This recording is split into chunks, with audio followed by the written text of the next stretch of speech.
Éric Zemmour a lancé une manifeste opération de communication pour contredire l'image qu'il a auprès des femmes, celle d'un homme misogyne qui considère que la femme est le deuxième sexe.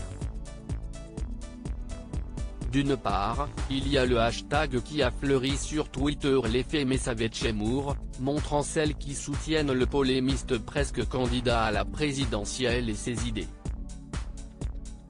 Sur le plateau de Face à l'info sur CNews le 4 novembre 2021, en tant qu'invité et pas intervenant cette fois, il a expliqué à Christine Kelly à quel point c'est lui qui protège le mieux les femmes.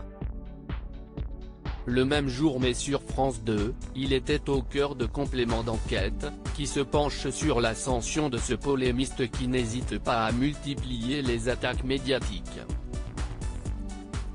Parmi les intervenants, s'est distinguée son amie Isabelle Balkany. Elle a elle aussi contribué à affirmer le discours selon lequel l'ancien journaliste du Figaro n'est pas l'ennemi des femmes.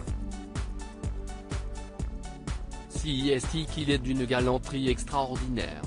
C'est rare maintenant les hommes qui, quand vous déjeunez avec eux, tirent votre chaise. Merci Éric. Quand il fait ça, j'adore, explique Isabelle Balkany. Celle qui est sous bracelet électronique, le décrit comme un séducteur, pas un macho, et illustre ses propos par le fait qu'il a épousé une femme de caractère, Mylène Chiche-Portiche. Ça m'a fait rire quand on lui a fait ce procès à la noix de misogynie.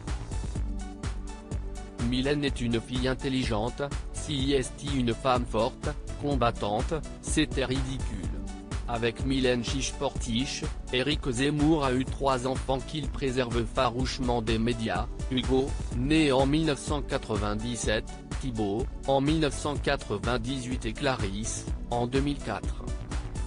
Son épouse, qu'il a rencontrée à 24 ans en 1982 est dans l'ombre mais collabore avec l'auteur de La France n'a pas dit son dernier mot.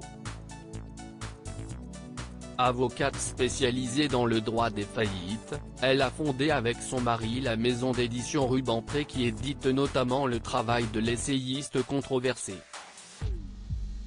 Elle a gardé son nom de jeune fille, ne veut pas être la femme de mais l'a soutenu dans les moments les plus durs comme lorsqu'il a été condamné pour provocation à la haine raciale en 2015.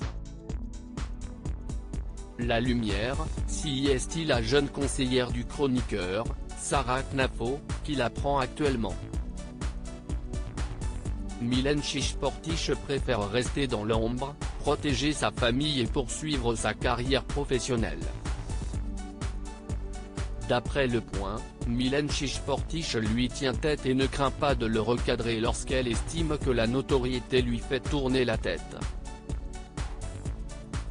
Comme sa mère, son épouse tient un capital dans le parcours d'Éric Zemmour, qui tranche avec l'image qu'il se construit, lui-même, à travers chacune de ses sorties politico-médiatiques. Restent les témoignages d'agressions sexuelles subies par cette femme et dévoilés par Mediapart. La plupart des faits présumés seraient prescrits précise France Info.